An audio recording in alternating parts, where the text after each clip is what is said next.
What's up, YouTube? This is YB coming at you with another video. Look, we all have them.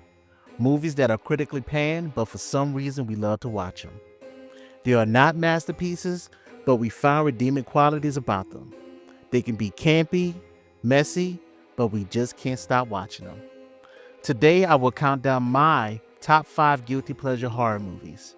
And if you are new here, welcome, and make sure you subscribe, like, and hit that notification bell for more content. So let's get to it. At my number 5 spot, I have the 2006 movie When a Stranger Calls. Now, I'm not ashamed to admit it, but I bought this DVD the first day it was released.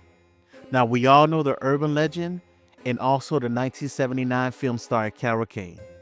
But in 2006, a remake was made starring Camilla Bell. She stars as a babysitter who receives creepy phone calls and comes to find out that the phone calls are coming from inside of the house. Now, this movie does not have a great plot. However, I did love the cinematography and the atmosphere of being in a luxurious but eerie house in the middle of nowhere.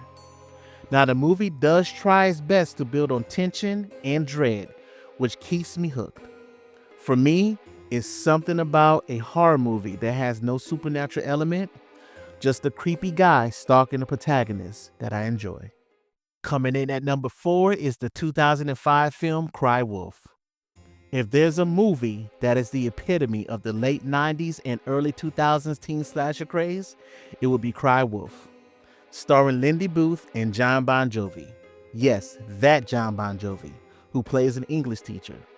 The movie is about a group of teenagers at a prep school who decide to create a rumor about a fake serial killer, where that rumor suddenly becomes true. For me, the premise is certainly an interesting one. The movie does have a paranoid type of vibe to it. However, the movie is not anything to write home about, especially the ending, whether it's creative or asinine, depending on how you're feeling that day.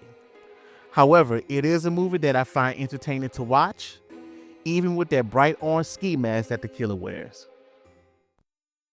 At number 3, I have the 2006 film Stay Alive.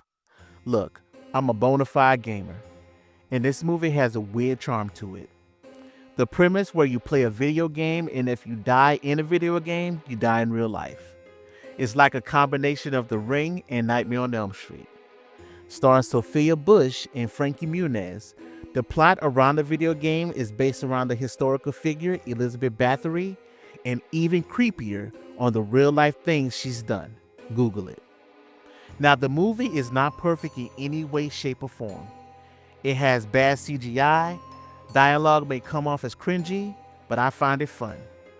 It came out where video games really began to go mainstream. As much as I love this movie, I wouldn't mind seeing a remake.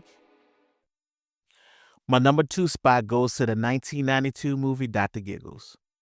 Please don't judge me when I say this, but Dr. Giggles is the first movie I remember buying on VHS when I was younger.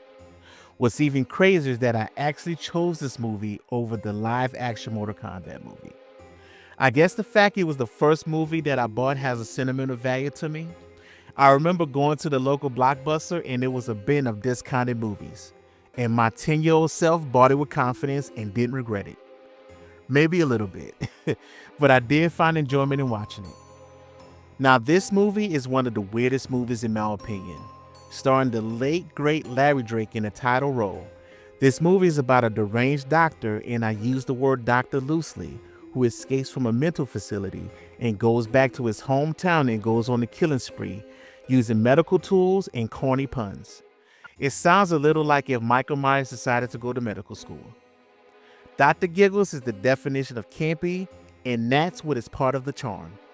It wasn't trying to be scary, and every death is ridiculous with a medical pun. But my man Larry Drake did commit to the role. If you like movies like The Dentist or Leprechaun, you may want to check this out. It's so bad that it's good.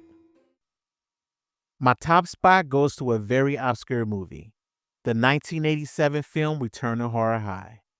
Now, this is more than a guilty pleasure. It's more of a guilty confession. Now, this is one of the movies that introduced me to horror films. I'm going to be dating myself when I say this, but we had this movie on a Betamax cassette. Google it. Return to Horror High is a meta slasher before meta slashers became a thing. The movie is about a film crew shooting a horror movie at a local high school where real murders took place, only to find out someone starts killing again. Now, it does have its confusing moments of film scenes inside of real scenes, and the timeline doesn't make much sense. It does include Marsha Brady herself, Maureen McCormick, and a young George Clooney, who, spoiler alert, dies within the first 10 minutes of the movie. It is a B-level movie that's like a mix of Scary Movie and Wes Craven's New Nightmare with a little bit of Halloween, with blood, boobs, and bad acting, and I love every second of it. And there you have it, my top 5 guilty pleasure horror movies. Are they good? Nope. But are they entertaining? Hell yeah. Now it's your turn. What are some of your guilty pleasure horror movies? Drop them in the comments below. Help the channel out by hitting that like, subscribe, and that notification bell. Until next time.